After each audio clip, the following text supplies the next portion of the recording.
waiting on one television station to get back, and then we'll get going. Sorry. Do we need another? Do we need to wait a little? Yeah, so I texted you. That's all right. Okay. Do you want us to head back? It's all right. Sure.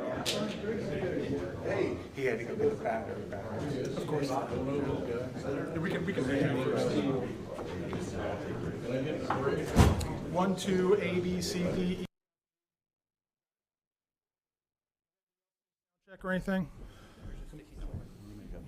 Lighting. You have my good side? Make sure. All right. Turn around. Yeah. That's good.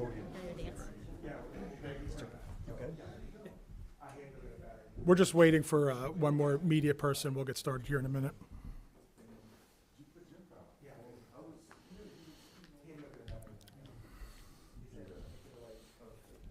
You ever seen who's seen the movie True Lies? You ever seen that?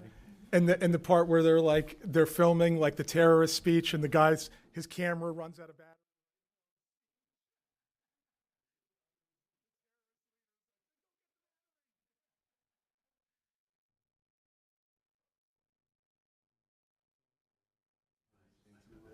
All good?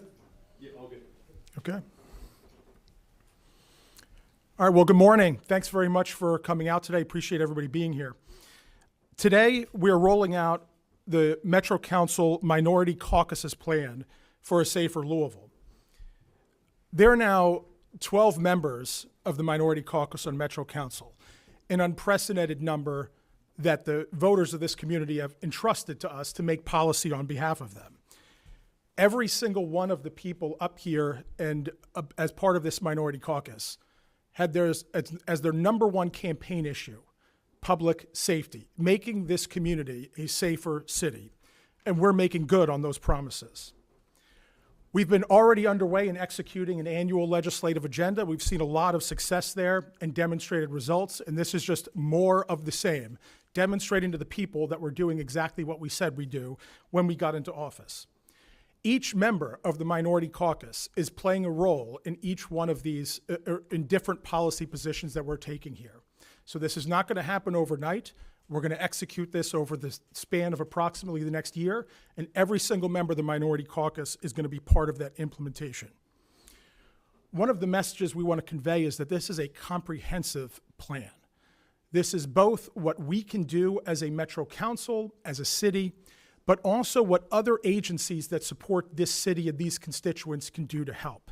That includes the state, that includes the sheriff's office, that includes the judiciary, that includes the prosecutorial branches of our local government. We need everybody rowing in the same direction. We need all hands to the pump if we are going to make a significant difference in law enforcement and safety in this city. We wanted to start with introducing why we're here today, which is that September is Law Enforcement Appreciation Month. And I can't think of a better way to kick things off than by introducing my colleague Dan Syme Jr., who led the charge in designating this month as that.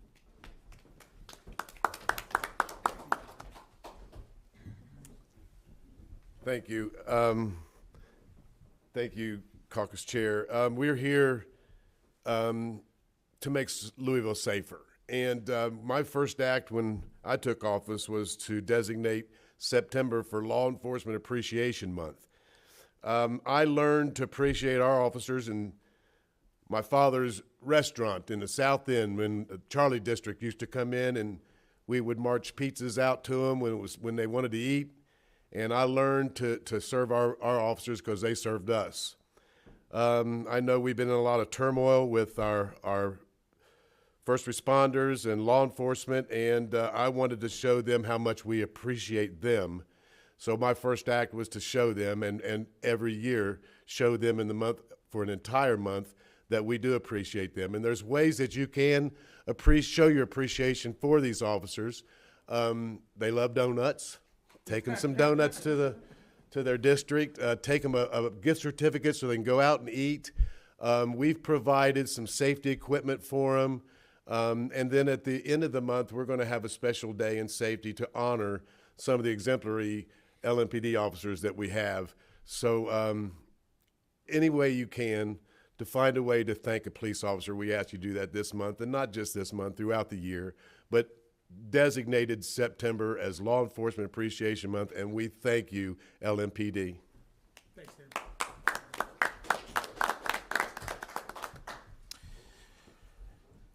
Our proposals as part of this plan fall into 4 broad categories. The first category is safety on our streets. People must feel safe as they are using the public amenities in the streets of our city. Improving the quality of life of every Louisvillian by having a safer community. Significantly increasing transparency within our judicial system and the court system through both our prosecutors and judges. And then completing our juvenile justice facility and looking at building a new jail for this community. Now I'm going to introduce, the next person I'm going to introduce is Jenny Mulvey-Woolridge. She's going to talk more about the work that she and some of our colleagues have been doing in order to improve safety around our streets. Jenny?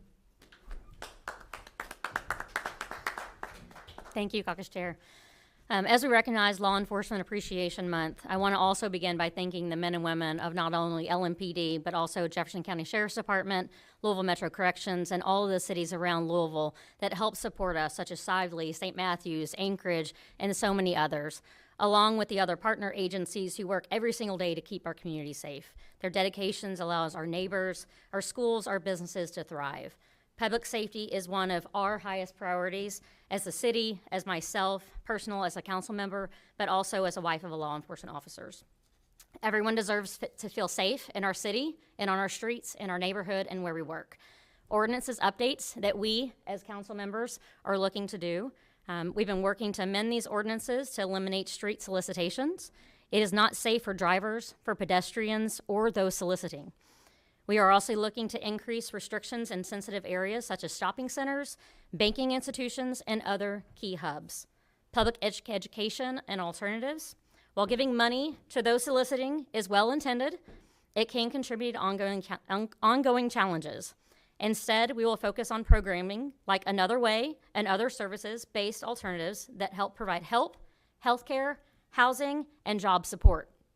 To raise awareness, we will launch an education program including signage, and guide people to resources to create long-term solutions. Community policing. We will continue to work closely with LMPD as their focus continues to increase, as we will ask them to strengthen their presence in neighborhoods, working directly with residents to address concerns and improve safety and proactive enforcement. ATV enforcement. Illegal ATV use is causing damage to both public and private property and creating unsafe conditions. We are looking to increase penalties locally, and we may work with state lawmakers to enhance laws to give enforcement more tools. Additionally, we'll explore a targeted ATV enforcement pilot program in neighborhoods where this problem occurs most frequently. Human trafficking prevention.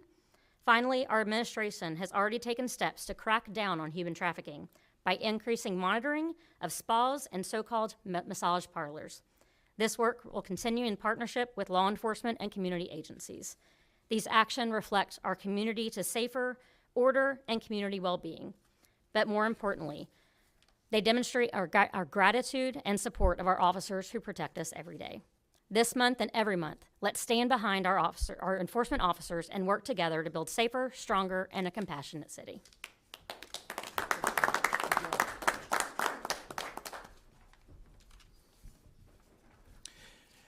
Next, I'm going to introduce a man that really needs no introduction. He's been around politics for so long, coming from the State House and now coming to serve his community here on Metro Council.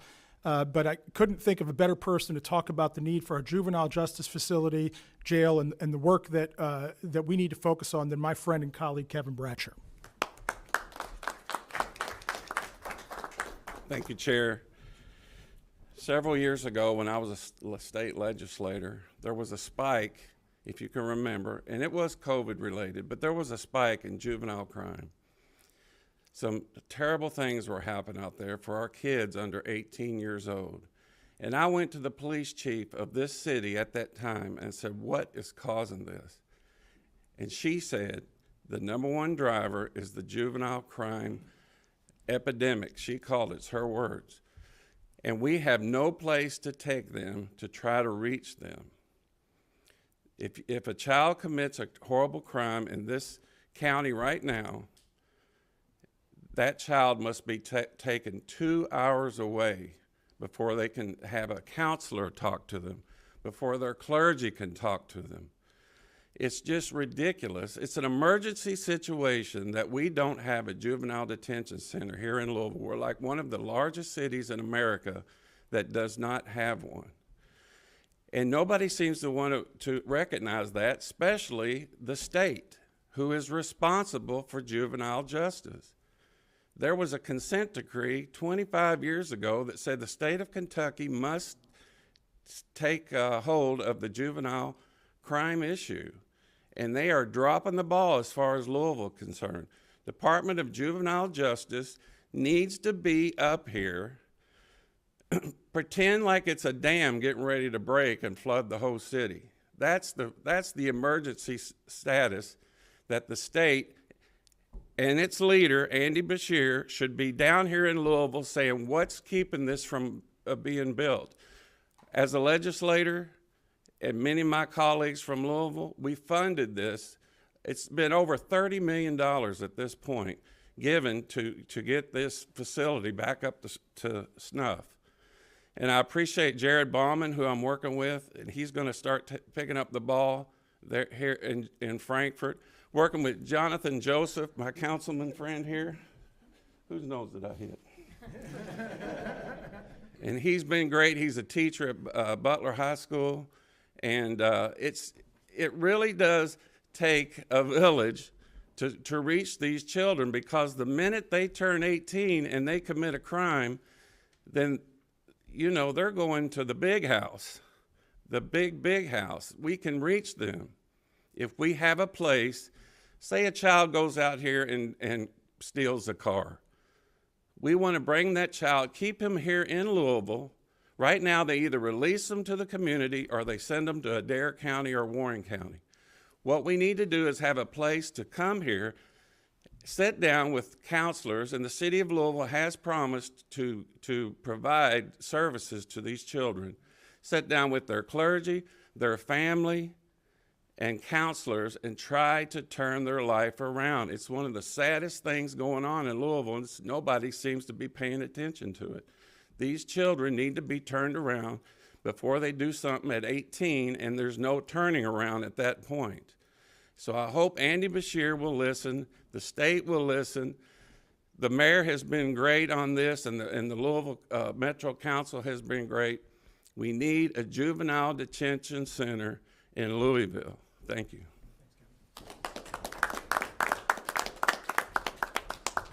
Yeah, Kevin, you get to stand in the back. You're too tall, man.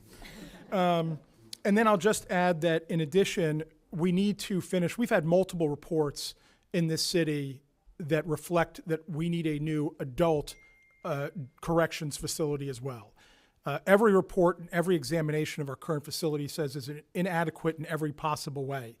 It is inadequate as far as its capacity to defend the judiciary for a moment. They feel a lot of pressure. I've spoken to judges. They feel a lot of pressure to not put people into our corrections facility because of the overcrowding issue. Whether somebody should go into the jail or not should have nothing to do with whether or not it is overcrowded. It should have to do with whether or not that is the right place for them at the right time, given the crimes they have committed. In addition, if anybody, I don't know how many people and members of the media here have visited our corrections facility, nobody can claim that it is appropriate to the task. It is woefully inadequate to ensure the safety of the inmates as well as the safety of the staff, as well as provide services like mental health and addiction services to those that are incarcerated there. Other cities, we have toured them, we have seen what is possible, and we can do this in a much safer way that ensures that the people that are assigned to that facility are there safely and the staff are there safely. A few other points to bring up before we go into questions and see if any other colleagues have any other comments. I want to highlight what I was talking about earlier about getting assistance from other agencies. And I'll cite, for example, and this is not a confrontational thing. I hope they take us up on the offer. For example, Kentucky State Police or the Sheriff's Office. For example, in the Sheriff's Office locally, we've got an issue with safety at bus stops. We've got an issue where we are understaffed related to traffic guards at school crossings. Can the Sheriff's Office help us with that? I would hope they can. When I drive to Bowling Green and I'm going down I-65, I regularly pass Kentucky State Police officers doing highway patrols. If they did nothing but just assist us with a few highway patrols in this city, we could see increased traffic safety and take the pressure off some of the LMPD officers and how hard they're working to maintain this city and keep it safe. There's been a lot of scrutiny of LMPD, rightfully so. Every government agency should be scrutinized. But law enforcement is a three-legged stool. We have law enforcement, we have prosecutors, and we have the judiciary. Law enforcement is arguably as transparent as they have ever been in the history of America. We literally have them strapped with cameras in Louisville, and everything they do when they interact with the public is recorded. We do not have the same level of transparency in our prosecutorial system and in our judiciary. I want to compliment David Nicholson. When the story broke about shock probations and the concerns around that in the recent case, I asked him for data on shock probations amongst our judicial system. He was diligent and very quick to present data on what is going on. And just to give you a sense of what we see happening, there is an incredible difference between judges and how they are adjudicating shock probation cases. On the one end, you have a judge that grants shock probation in about 33 to 35% of cases that are assigned to them. On the other hand, we have judges that grant shock probation at 90% of the cases that come in front of them. We need the public, not we as in elected officials, the public who elects these judges needs transparency related to that, and we're going to start requesting that data related to the judiciary and their actions are publicly available to the people that they serve. We support the creation of a judicial scorecard. The city of Atlanta has had a judicial scorecard for quite some time. We know that there are people working on that right now in the city of Louisville, and we want to see the ultimate completion of that. Related to the county and Commonwealth attorney's offices, again, we ask for more transparency related to the work that they are doing. Officers regularly charge people with, let's say a handful of charges, and then the prosecutors, whether the Commonwealth attorney or county attorney's office, and it's totally legal, there's nothing untoward about it, but the public should know how many deals are being cut, how many charges are being dropped, who's making those decisions, and why are those decisions being made. I think, again, if LMPD is going to have this level of scrutiny, we should be scrutinizing those that are taking the charges from LMPD and what decisions are they making before it gets to the judiciary.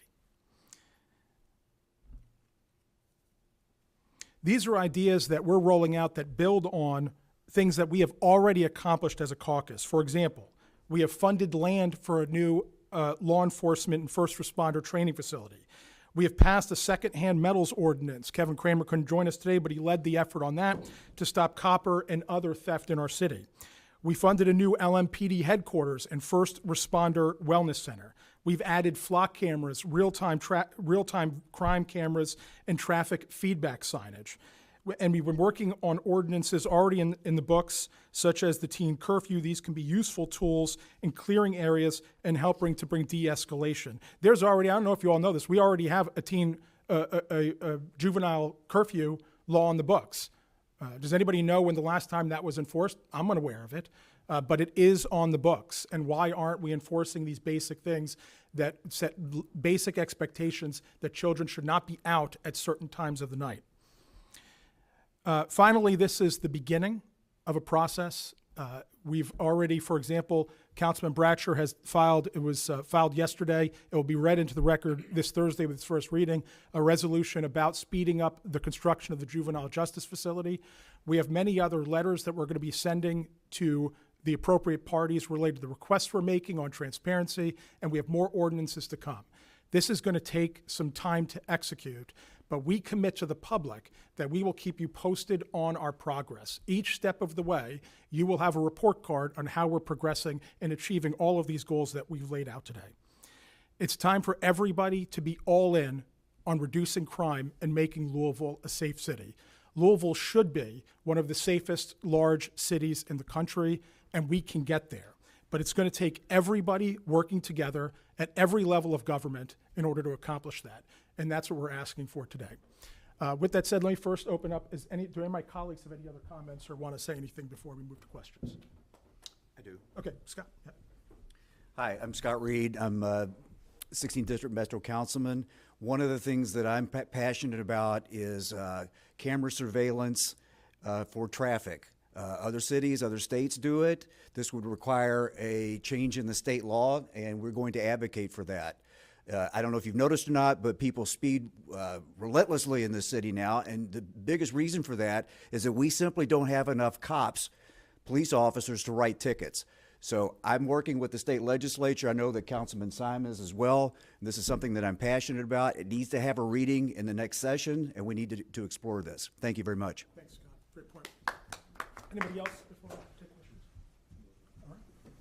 All right. Questions? Why are these safety issues? No, go ahead. Yeah. Why are they being proposed now? Was there a specific issue or a push or some statistics that led to this push? Not particularly. I mean, this has been building over quite some time. I mean, I think the biggest thing is the election of these 12 members, right? It takes some time, particularly for some of the freshmen, right, to get their swing. And, the first half of the year, even though we don't start it officially until April, the budget sucks all the oxygen out of the room in the first half of the legislative year here. So it was just a matter of, we had already started doing some of these public safety initiatives, but we wanted to make sure that, first of all, we wanted to make sure that everybody in the caucus's voice was heard. We wanted to make sure we had all of these ideas on paper and we knew what we were going to come forward with.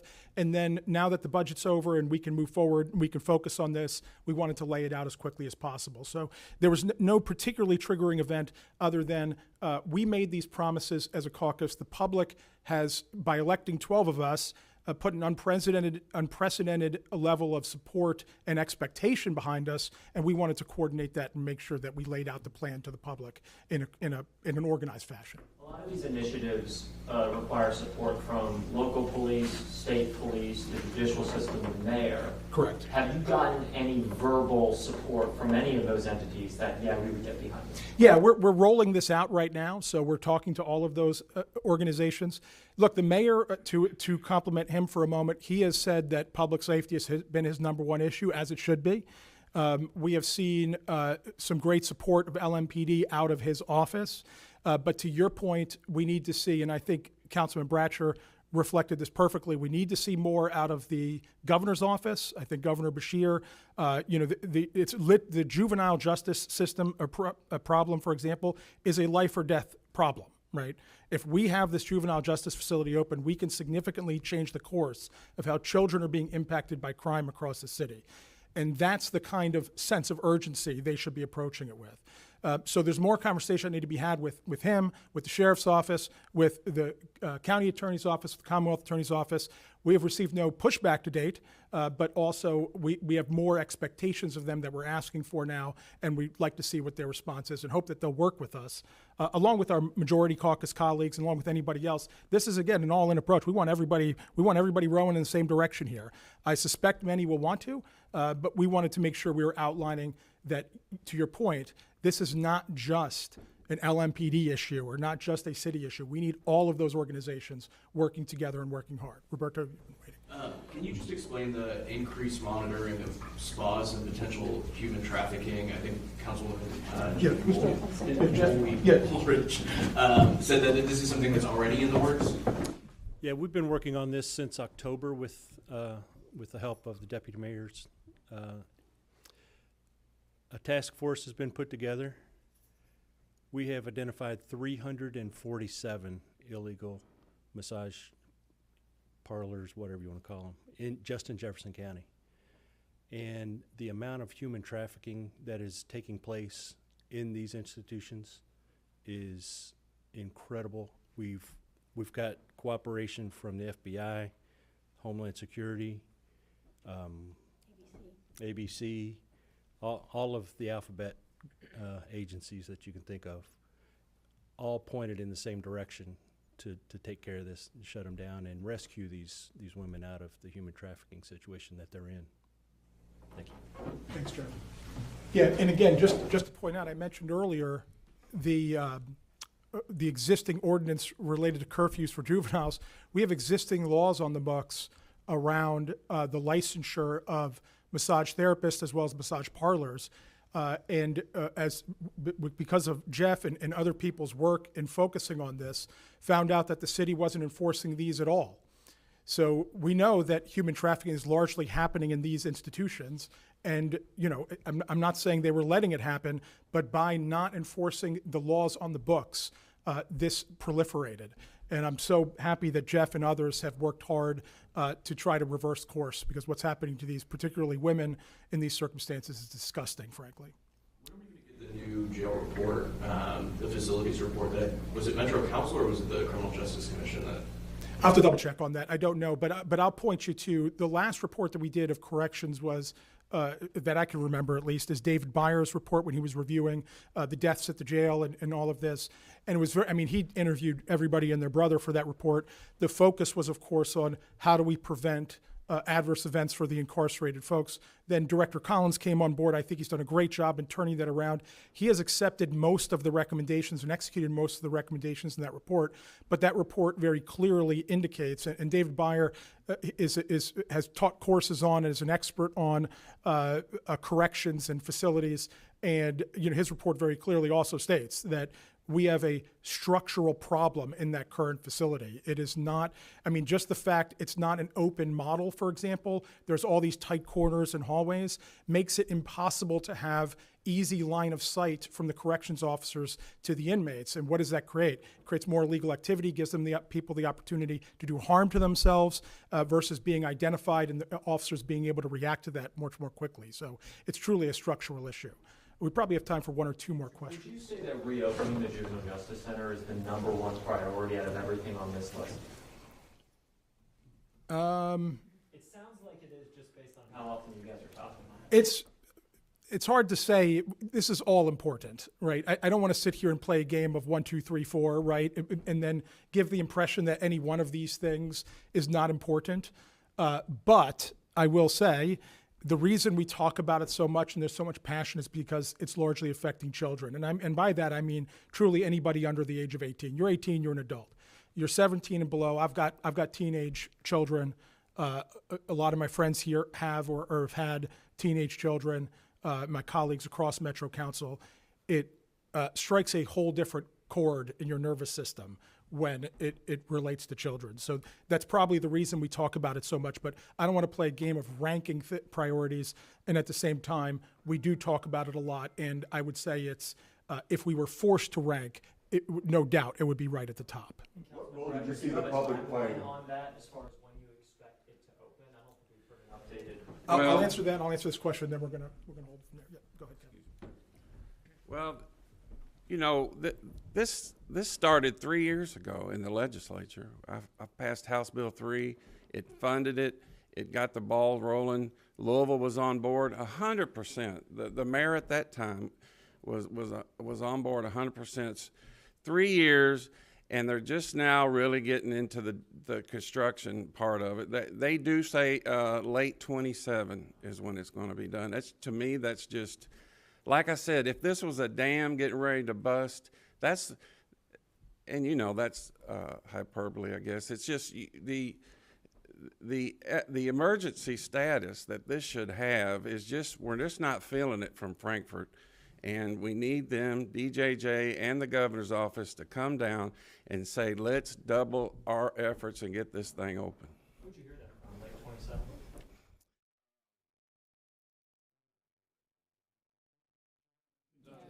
27? Jared Bauman, yeah. Yeah, Jared Bauman had a hearing maybe a month ago, maybe a month and a half ago, and he asked the head of DJJ about accelerating things, what it would cost, why aren't they doing that? So yeah, I mean, I appreciate him staying on top of it from the state's point of view. We're advocating from our position, and I don't think Kevin's being hyperbolic in the slightest. when he talks about, it seems from the state what we're getting is business as usual. This is not business as usual. And last So question. what role do you see the public playing in creating a safer Louisville? That's a great question. Number one is cooperate with law enforcement. And I think this is apropos to Law Enforcement Appreciation Month, as Dan spearheaded in making this and designating this month in that manner. LMPD has done yeoman's work over the last several years in increasing their relationships, as they should, with all communities across the city. I can tell you that the communities that have some of the safest and lowest crime levels also report crime very actively. So number one, I would ask the community to play the role that you can play in reporting crime when you see it, when you hear it, when you know things, right? That's number one. Number two, and unfortunately, and I said it was ridiculous at the time, but it's important to say, sometimes even if ridiculous, that my colleague, Councilwoman Shanklin, put forward a resolution that we all unanimously supported, talking about the role that parents can play in knowing where your children are at, ensuring that if they're juveniles, they're home at a reasonable time, they're of course going to school and doing everything they're supposed to do. So, but really, if the public, from a juvenile justice point of view, is all in on helping our children, and then helping law enforcement be effective and cooperating appropriately, I think what we'll see is a significantly safer city across the board. So thank you, everybody. Appreciate your time.